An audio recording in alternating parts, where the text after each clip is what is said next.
वक्रतुंड महाकाय सूर्यकोटी समप्रभ निर्विघ्नम कुरुमे देव सर्व कार्यसु सर्वदा.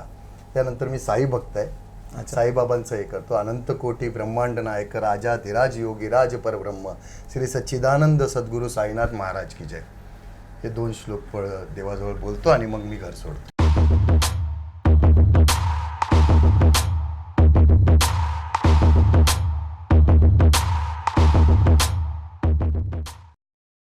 भाऊ एवढ्या क्रिएटिव्ह शिव्या कुठून येतात? म्हणजे ह्या शिव्या सुचतात कशा? म्हणजे लोकांना प्रश्न आहे सगळ्यांना पडले ना खूप मोठं की या शिव्या कुठून येतात? कसं आहे माहिती आहे, एकदा ते दुश्मन माझ्या तर डोक्यात आला ना की हा समोरचा दुश्मन आहे, आता मारू तर नाही शकत, तो किती लांब आहे आणि मराठ्याची जात आहे, मराठा मरताय या मारताय, तर साला ते आपोआप डोक्यामध्ये त्या वेगवेगळ्या आणि ते डिक्शनरी कुठून उघडते ती डोक्यामध्ये शिव्यांची ती समजतच नाही. मी स्वतः तो नंतर तो व्हिडिओ झाल्याच्या नंतर मी स्वतः बघतो आणि स्वतः हसतो, ही कुठली दिली रे, कुठून आली कुठून आली. मी टेन्शन मध्ये येतो एकदम. आता तो एक गुच्ची म्हणून आहे आता लंडनला आहे, त्याने एक माझ्याबद्दल घाण व्हिडिओ बनवलेला, त्याचा मी रिप्लाय दिला. मग त्याच्यानंतर तो व्हिडिओ झाल्याच्या नंतर मी तो व्हिडिओ 100 वेळा बघितला, मी माझाच व्हिडिओ, आणि एवढा हसत होतो की ही शिवी आली कशी. एवढ्या खतरनाक शिव्या होत्या भाऊ त्या. नाही नक्कीच लोकांना म्हणजे आम्हाला सगळ्यांना, आम्ही जेव्हा तुमचे व्हिडिओज बघतो तेव्हा पण आम्हाला असं कळतं की ही शिवी सुचतात कुठून, या शिव्या कुठून येतात. आणि काय माहितीये, मला माहिती आहे माझ्या इंडियामध्ये ज्या आई बहिणी आहेत त्यांना, काही लोकांना माझे शिव्यांचा राग येतो. मला पण आई बहीण आहे, मला पण वाटते की नाही असं दिलं पाहिजे, पण माझ्या पण आई बहिणी रस्त्यावर पडले नाहीत ना, जे तिथून ना ते मला बोलतील त्याचा मला रिप्लाय देणं जरुरी आहे. बरोबर. तर मी जेव्हा रिप्लाय देतो ना तेव्हा माझ्या डोक्यात हे नसते की कोण माझ्याबद्दल काय विचार करेल. उत्तर मी कोणाचं पण मन दुखवायचं माझं असं काहीच नाहीये.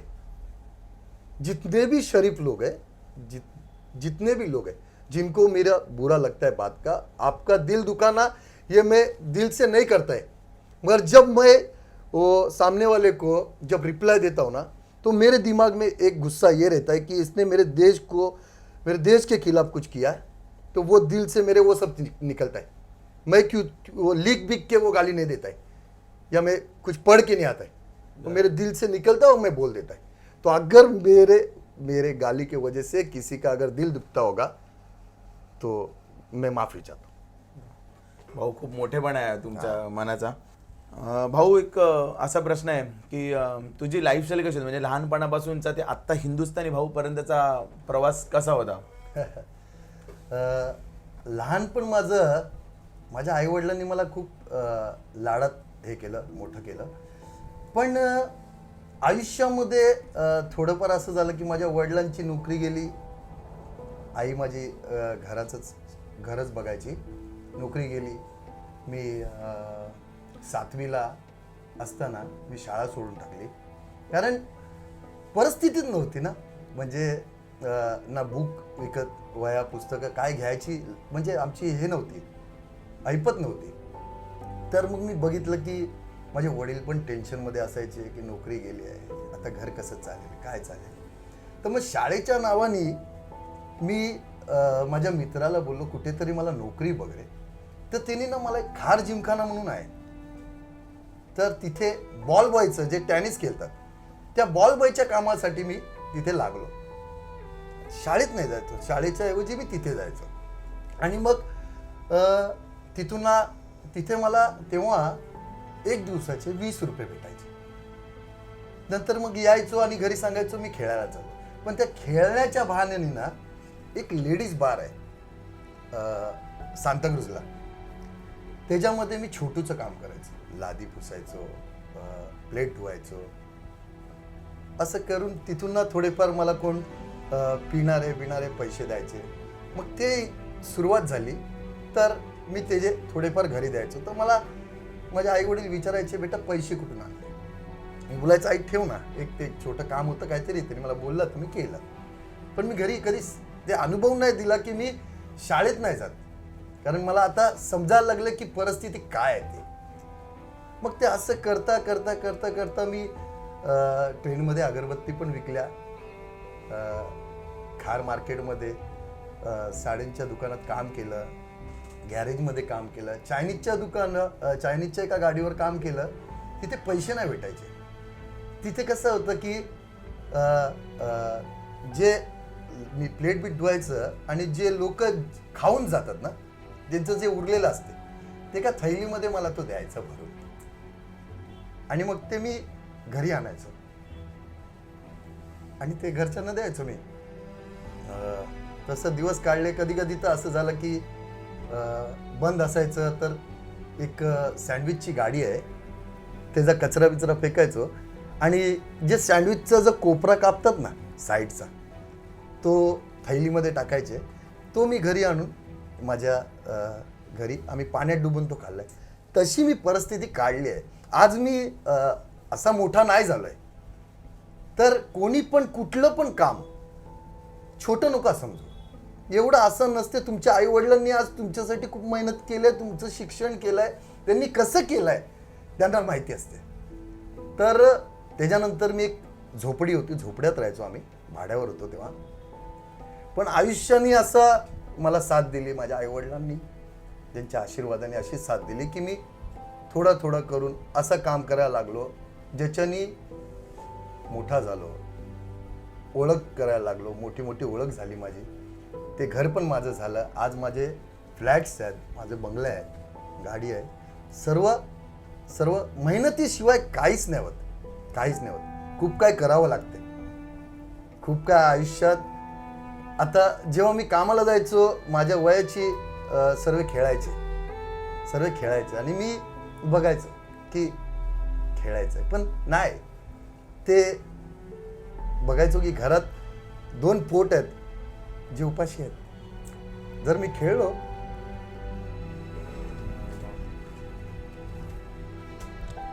असं आहे तर आयुष्य एवढं आसान नसते हो. खूप काही करावं लागतंय. आज माझा मुलगा, मी शिकलो नाही तर माझ्या मुलाला चांगल्या शाळेत टाकला, मोठा केला. आज तो सेलिब्रिटी जे आहेत त्यांची मुलं आहेत त्यांच्याबरोबर शिकतो, त्यांच्याबरोबर स्विमिंगला जातो, स्केटिंग करतो. तर अभिमान वाटतो. मी त्याच्यामध्ये माझं लहानपण बघतो की मी नाही केलं तर कमीत कमी तो करेल. लाईफ अशीच आहे, जगावी लागणार. पण आयुष्यामध्ये धूप छाव येत असते. तर कोणी असं नका समजू की काम छोटं आहे, हे आहे. छोट्यानेच माणूस मोठा होतो. तर जेवढे पण यूथ आहेत ना, ते आज त्यांचे आई वडील त्यांना शिकवतात आणि थोडंफार नापास झाले या काय झाले, सरळ जीव द्यायला निघतात. अरे पण तुम्ही हे विचार केला की तुम्ही गेल्याच्या नंतर त्या आई वडिलांचं काय होईल. भाऊ, आपका रियल नेम क्या है? माझं खरं नाव आहे विकास फाटक, विकास जयराम फाटक. पण मला इकडे सर्व बबलू फाटकच्या नावाने ओळखतात. अच्छा. आमच्या चॅनलच्या माध्यमातून एक छोटासा गेम आपण घेणार आहे. गेम मध्ये मजा, फनी गेम असेल हा, की मी तुम्हाला काही 4 रिकाम्या जागा झाल्या, जे शाळेत आपण बऱ्याच रिकाम्या जागा भरा, बरोबर, तसे काही प्रश्न आहेत. पण त्याच्यामध्ये तुम्हाला शिव्या नाही द्यायच्या आहेत. तुमचीच काही फेमस वाक्य आहेत, पण त्याच्यामध्ये तुम्हाला शिव्या न देता ते वाक्य पूर्ण करायचे. कसं होऊ शकतं? प्रयत्न करायचा. अच्छा, ओके ओके. पहिलं वाक्य आहे, निकल डॅश डॅश पहिली फुर्सत में निकल. निकल कवडे पहिली फुर्सत में निकल. तेरी माँ का डॅश डॅश. तेरी माँ का काना. भाऊ सर्वांना शिवी द्यायची नाही म्हटल्यावरती रुक तेरी माँ डॅश डॅश. रुक तेरी माँ की शादी करवा. तेरी डॅश डॅश मार दूंगा.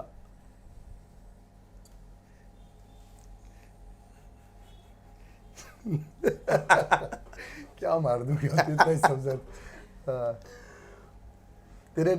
तेरे मुंह पे फाईट मार दूंगा. अरे वा.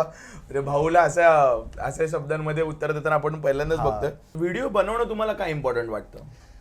कारण की ना, मी जेव्हा ते पुलवामाचं झालं ना, मी बघितलं की तिथून ना जो आपल्याला मॅसेज करतात ते लोक यूट्यूबवर घाण शिव्या की हमने बदला ले लिया, हमने ये किया इंडिया के साथ, हमने वो किया इंडिया के साथ. आणि इथून ना मी बघतो की सर्व शेपूट घालून बसलेत. कोण त्याला उत्तर द्यायला तयार नाही आहे. तर मी बोललो का असं उत्तर का नाही देत च्या आईला यांचं एवढं काय एवढं मोठं आहे की मी बोललो आता मी यांना उत्तर देणार कारण काय असते कोणीतरी पाऊल पुढे केलं पाहिजे बरोबर जर नसतं केलं पाऊल पुढे पहिला तर आपला आझाद नसतं झाला ना इंडिया बरोबर आणि मराठी पाऊल पडते पुढे हेच आपलं मराठी वाक्य. पाऊल पडते कोणतरी यांचा बाप मराठा भेटला नाही ना पाकिस्तानला तर त्यांना कसं स्वप्नात पण ना त्यांना झोपेत पण मीच दिसतो हिंदुस्थानी भाऊ येईल आणि आमची आई बहीण करेल बरोबर असं आहे भाऊ एक जगाला म्हणजे आता जेवढे तुमचे लोक व्हिडिओज वगैरे बघतात तर जगाला अख्ख्या जगाला हा प्रश्न पडलाय की तुम्ही कारमध्येच काय इंटरव्ह्यू करता दुसरी अशी जागा का वाटत नाही की जिथे इंटरव्ह्यू करावा कसं आहे बघा कारण की ना मी माझ्या घरात ना माझ्या फॅमिलीमध्ये हे सर्व नाही चालत शिव्या गाळ्या एक सुशिक्षित असं म्हणून माझे घर आहे आणि आमच्या आईवडिलांनी हे शिकवलं आहे की मोठ्यांची इज्जत करा बरोबर. त्यांच्यासमोर हे तर आपण ते पाळतो सर्व पण काय झालं म्हणून ना मी ते घरी नाही करत माझ्या गाडीमध्ये आणि मनापासून मी बोलू शकतो घरात जर कोण आलं तर मग ते माझं ते डोकं मग हे होऊन जाते म्हणून मी तो गाडीत करतो आणि मनापासून तो भडास काढतो असं आहे बरोबर म्हणजे ऐकायला आजूबाजूला आलं कोणीच नाही पाहिजे काय कोणाला आणि मनापासून यांची आई बहीण काय काढतो मी हा भाऊ आता तुला स्वतःचे व्हिडिओज बघून कसं वाटतं म्हणजे आता युट्यूब वरती वगैरे स्वतःचे व्हिडिओज बघत असणार मीम्स बघत असणार तर कसं वाटतं ते मीम्स वाले लय खतरनाक आहे लय खतरनाक मला जेव्हा पहिल्यांदा माझ्या एका मित्राने व्हिडिओ पाठवलेला ना तो बघून ना मी अक्षरशः म्हणजे मी काय करू असं झालेलं की मी ह्याला शिव्या दिल्याच नाही त्या गाण्यावर आणि तो असं झालं ते मला हे माहितीच नव्हतं ना काय मी टेन्शनमध्ये आलो तर मला मित्र बोलतो की मित्राला सांगितलं अरे असं असं करतं तर मी तर त्याला नाही शिव्या दिल्या बोलतो नाही हे ना मीम्स लोक आहेत हे काय असेच scene- व्हिडिओ तो सीन काय होता म्हणजे कधी अरे ते ह्याचं गाणं होतं सनी देओलचं हा मै निकला गड्डी लेके हम्म. असं आणि त्याच्या पुढे या लोकांनी माझं टाकलेलं निकल पहिली फुरसत में निकल तर तो मी फुल टेन्शन मध्ये आलो की यार तो का विचार करेल माझ्याबद्दल की यार मी याला बोलतोय काय मग नंतर या लोकांनी समजवलं असं नाही इथं सुरुवात आहे आता तू बघ पुढे हे मीम्स लोक काय करतात आणि आता बघतो भाऊ यार सेल्यूट आहे या लोकांना भाऊ पण एक आहे ह्यांच्याच सपोर्टनी ना मी आज एवढा मोठा झालो तर पहिला तर ह्यांचा धन्यवाद आहे आणि पूर्ण इंडियाची पब्लिक आहे त्यांचा पण धन्यवाद क्या बात. जे तुम्ही लोकांनी मला सपोर्ट केला त्याच्यासाठी मी आज माझा आवाज हम्म. अख्ख्या जगात पोहोचवतोय वा क्या बात आहे भाऊ. भाऊ सोशल मीडियावर कसा रिस्पॉन्स येतो तुम्हाला लोक मेसेज वगैरे दिवसभर येतच असतील काय ना काय दिवसभर म्हणजे भाऊ आता म्हणजे जसं फोनमध्ये काय बघायला गेलो की ते टुणूंग टुणूंग टुणूंग तो सायलेंटवर ठेवावा लागतो आणि मग काय असते की भाऊ रिप्लाय देते ना आणि रिप्लाय दिला तर खाली लिहितात पाकिस्तान की मागा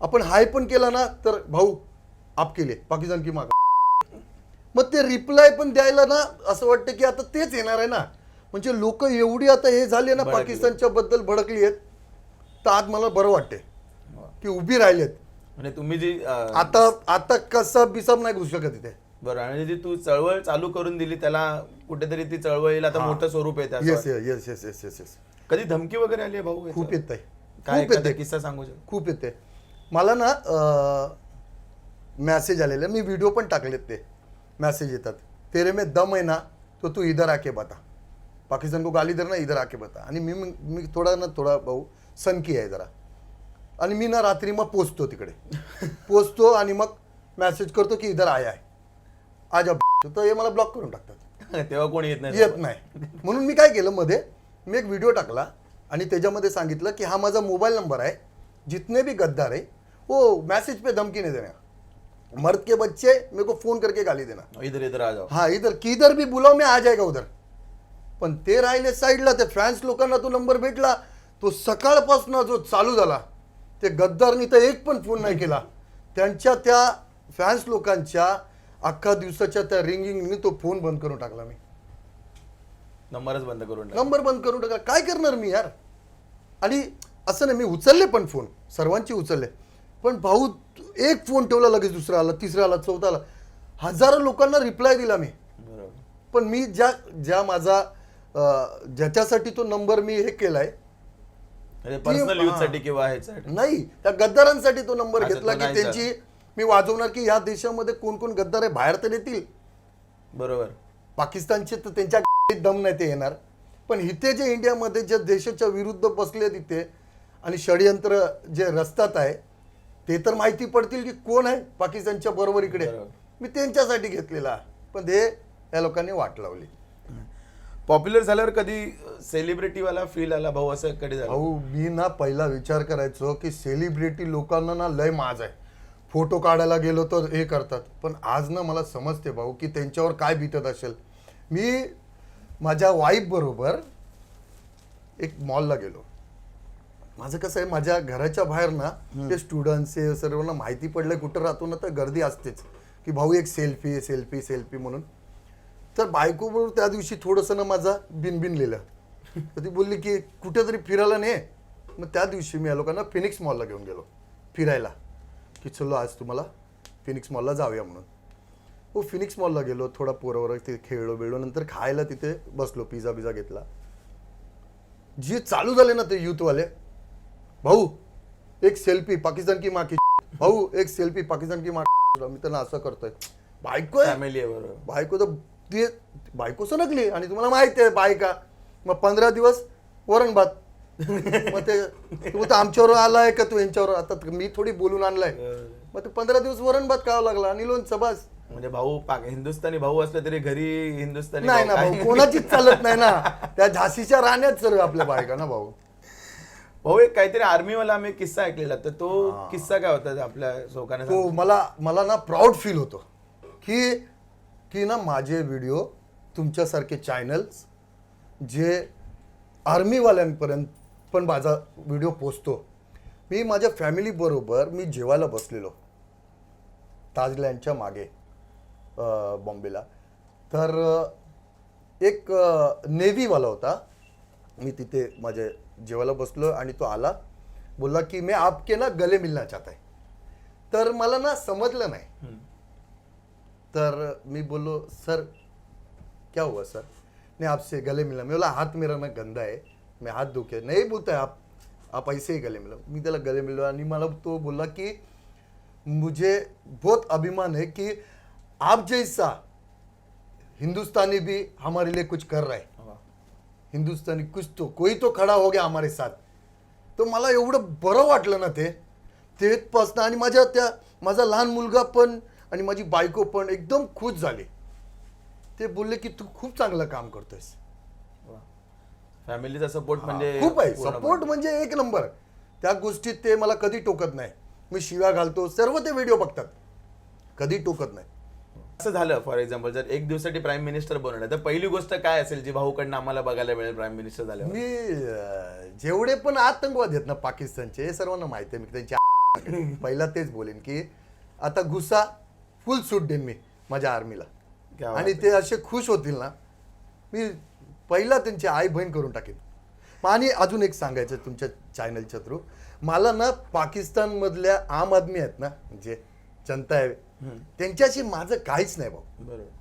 जसे आपल्या इथे आहेत तसे त्यांचे पण आहेत, त्यांच्याशी माझं काय नाही. मला तिथे जे गद्दार आहेत, जे आतंकवादी आहेत, जे माझ्या देशाविरुद्ध षडयंत्र करतात, जे माझ्या देशाविरुद्ध शिव्यागाळ्या करतात, मला राग त्यांच्यावर आहे, मला त्या आम जनतेवर नाही आहे. हां, तर मग तुमच्या चॅनलच्या थ्रू सांगतो, कारण ना खूप असे आहेत, मी तुम्हाला मॅसेज दाखवीन, जे पाकिस्तानचे बोलतात की हमको आपके ऊपर गर्व है असं तसं, मगर आप हमको गाली क्यों देते हो? मैं आपको गाली नहीं देता है. मेरे को आम जनता से कुछ नहीं है, मेरे को सिर्फ वही है जो टेररिस्ट और जो गद्दार लोग जो हमारे देश के ऊपर गलत नजर डालते हैं, मेरा गुस्सा उनके ऊपर है. भाऊ एक काही शब्द आहेत, मी एक शब्द सांगेन तुम्हाला, तर ते शब्द मी बोलल्यानंतर तुझ्या मनामध्ये काय रिॲक्शन येते पहिली ती बोल. इमिजिएट रिॲक्शन जी येईल ती इमिजिएट रिॲक्शन बोलायची. बरोबर. पहिला शब्द आहे पाकिस्तान. हिंदुस्तान जिंदाबाद. आणि हिंदुस्थानी भाऊ एक नंबर. भाऊ म्हणजे आम्ही जेव्हा व्हिडिओ बघतो तुझे तर आम्हाला असं थोडंसं संजू बाबाचा फील येतो, असं वाटतं की संजू बाबाच या व्हिडिओ वगैरे बनवतात का काय. सो त्याबद्दल काय वाटतं? लोक पण मला वाटतं मे बी तुला नाही, संजू दत्त वगैरे म्हणत असतील. मी संजय दत्त सारखी ना ऍक्टिंग करत ना, मला ते जमत पण नाही, ऍक्टिंग बिक्टिंग जमत नाही. पण एक आहे, मी संजय दत्तचा फॅन आहे. माझं राहणं बिणं लोकांना तसंच वाटते, तर असा त्यांचा विचार असेल की मी संजय दत्तची ऍक्टिंग करतो. मी माझ्या ह्याच्यात मी स्वतः हिरो आहे वा. माझ्या आयुष्यात मी सुपरस्टार आहे. माझ्या आई मुलगा बायकोसाठी मी त्यांचा हिरो आहे, सुपरमॅन सर्व आहे. तर मी कोणाची कॉपी करत नाही. बरोबर. कधी संजू बाबाशी भेट झाली? भेटलो ना, खूप वेळा अच्छा, भेट भेटलो झाली. त्याला. हा, खूप वेळा भेटलोय त्याला. पण तो राजा माणूस आहे तो पण 8:30च्या नंतर नाही असं आहे. भाऊ, तुमच्यावर जर एखादा मूवी आला म्हणजे सिनेमा आला तर त्याचं नाव काय असेल असं वाटतं? हिंदुस्थानी भाऊ हिंदुस्थानी भाऊ. आणि मग ऍक्टिंग कोण करणार त्याच्यामध्ये? मीच करीन मग. अरे काय बात आहे. पण त्याच्यामध्ये अपोजिशन पाकिस्तान पाहिजे मग. राजकारणात जायचा काही विचार केला तर एवढे फॉलोअर्स आहेत तर काही? फ्युचरमध्ये जर लोकांच्या जर मदतीसाठी जर मला काय करावं लागेल तर बघू. हो, पाकिस्तानी लोक आतंकवादी लोक इथे येतात आणि आपल्या लोकांवरती हल्ला वगैरे निष्पाप लोकांना मारतात. तर हे थांबवायसाठी काय करायला पाहिजे तुला असं वाटतं? कसं आहे माहिती आहे, पहिला तर ना आपली सिस्टम खराब आहे. आपला जो कानून कायदा खराब आहे. इथे त्या लोकांना पकडल्याच्या नंतर या लोकांना मटन बिर्याणी, चिकन बिर्याणी 10 वर्ष खिलवतात. बरोबर. कशाला? तुमच्या आईचं लग्न आहे, कशाला? काय गरज आहे? जर तुम्हाला माहिती आहे त्यांनी गुन्हा केला आहे, आज साला विदाऊट हेल्मेट पकडला तर लगेच पटकन त्याला पावती देऊन टाकता. आणि आतंकवादी पकडल्यावर त्याला बिर्याणी केलं होता, कशाला? मारून टाका ना साल्याला. हा, आपला सिस्टम चुकीचा आहे. काय शिक्षा असावी या लोकांना असं वाटतं? त्यांना भर मैदानामध्ये आणायचा आणि गोळी मारून टाकायची. अजून एक तुमच्या चॅनलच्या थ्रू मला सांगायचं आहे, खूप बरं झालं तुम्ही विचारलं. पहिला तर हे रेप केस जे होतात आहेत ना, रेप केस, ते कुठेतरी थांबले पाहिजे. त्यासाठी काहीतरी कायदा बनला पाहिजे. कारण ना हे माजले तो. आता 8 वर्षाच्या आसिफावर रेप झालेला, त्यानंतर ट्विंकल शर्मा 3 वर्षाची मुलगी, तिच्यावर रेप केला. आता 9 महिन्याच्या मुलीवर रेप केला. सिस्टम, कानून नाही बनला ना सर. जर कानून बनला असता ना, काय असते, हे लोक पकडले जातात. पकडले झाल्याच्या नंतर ना थोडं हे वर्षाची सजा होते, सुटून येतात. ते परत कुठल्या तरी आई बहिणीला शोधतात आणि त्यांच्यावर असं करतात. तर मी मोदी साहेबांना, आपल्या प्राईम मिनिस्टरना विनंती करतो हात जोडून की काहीतरी असा कायदा काढा की ऑन द स्पॉट ह्यांचा निकाल लावा. बरोबर. कारण ज्या मुलीवर, ज्या बाळावर जो बलात्कार होतो तो वर्षानुवर्ष ती केस चालते. तिथपर्यंत ते आई वडील त्यांच्या इन्साफसाठी म्हातारे होतात, मरून जातात. त्यांना इन्साफ नाही भेटत. तर लवकरात लवकर हा जर कायदा बनेल ना तर त्या आई वडिलांना न्याय लवकर भेटेल. भाऊ, एक आता छोटासा आपण एक असा हे प्रयत्न करूया की इंडिया आणि पाकिस्तानची मॅच चालू आहे. हा, ओके. आणि त्यामध्ये असं समजा की शाहिद आफ्रिदी बॅटिंग करतोय किंवा सरफराज अहमद जो त्यांचा आत्ताचा कॅप्टन आहे, जो खूप ट्रोल होतोय. हा, सरफराज बॅटिंग करतोय आणि आपला जसप्रीत बुमराह बॉलिंग करतोय. वर्ल्ड कपची मॅच चालू आहे, सेमीफायनल. त्याची कॉमेंट्री तुला करायची भाऊ, त्या एका सीनची की तो आता बॉलिंग टाकतोय. त्याचे कॉमेंट्री आम्हाला सगळ्यांना तुझ्या थ्रू ऐकायचे भाऊ.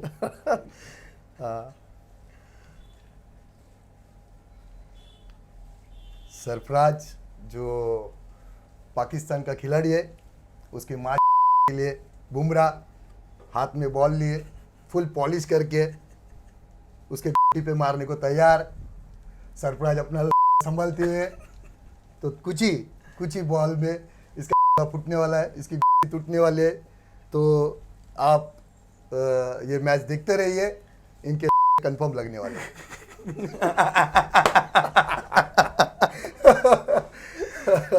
कॉमेंट्री ऐकल्यानंतर मला वाटतं तो बॅटिंगला पण स्वतः बोला रे मला आउट करा, मी जातो घरी. म्हणजे सगळ्यांनाच आवड असते काही नाही कुठल्या तरी गोष्टी. मग तुला काही गाणी वगैरे ऐकायला आवडतात की कसं आहे? मला कॉमेडी, परत गझल्स अच्छा, गझल आवडतात. आवडती गझल आहे कुठली एकदम असं फार मनापासून आवडते जेव्हा ऐकायला? आईना मुझसे मेरी जिंदगी, पहली सी जिंदगी मांगे, अच्छा, मेरे अपने मेरे होने की निशानी मांगे. वा. आईना मुझसे मेरी पहली सी सूरत मांगे, मेरे अपने मेरे होने की निशानी मांगे. क्या बात आहे भाऊ. म्हणजे भाऊ एक हिंदुस्थानी भाऊ फक्त व्हिडिओ नाही बरं, म्हणजे तो खूप चांगला सिंगर पण आहे. मी तुम्हाला सांगतो पुढे जाऊन सिंगिंग मध्ये पण भाऊ कधी करू शकतो. नको. हा फाटलेला आवाज लोक मारतील. हा फक्त आवाज बनलाय तो फक्त शिव्या द्यायला, हा आई बहीण काढायला. भाऊ मी तुला तर काही मीम्स दाखवणार आहे जे खूप ट्रोल होत आहेत, लोकांनी बनवलेले मीम्स आहेत, लोक बघतायत. मी ते मीम्स दाखवणार आहे आणि त्याच्यावर रिएक्शन काय येते ती मला तुम्ही सांगायची. दाखवतोय दोनच आहेत, आम्ही शोधून काढले ते 2 मीम्स. ते आम्हाला सांगा कसे वाटतात ते. पहिले हा एक टिकटॉकचा व्हिडिओ बनवणारा माणूस आहे, पोरगा आहे. यार कल मुझे पुलिस ने गिरफ्तार कर लिया और जब मैंने इंस्पेक्टर से पूछा कि मुझे क्यों गिरफ्तार किया तो मुझे ही बोलने लगे कि भाई तूने हर लड़की का दिल चुराया है इसीलिए। यार बताओ इसमें मेरी क्या गलती है? तेरे माँ ने कुरकुरे बहुत खाया, तेरे माँ ने कुरकुरे बहुत खाए ले, इसका मतलब कुरकुरे खा के तेरे जैसा कुरकुरा पैदा किया। काय पण बनवू शकतो ते लोक. मीम्स लय डेंजर ते. हा एक आहे आणि अजून एक दाखवतो.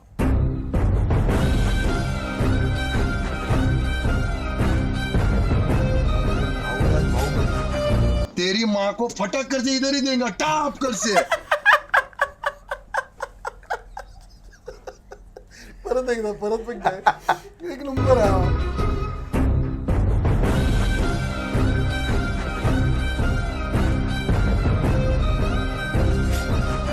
तेरी माँ को फटक कर से इधर ही देगा, टाप कर से. नव्हते दोन्ही पण नव्हते बघितले. भाऊ ऍक्च्युली खूप थँक्यू, म्हणजे वेळात वेळ काढून आम्हाला आज आमच्या चॅनलच्या इंटरव्ह्यूसाठी वेळ दिला.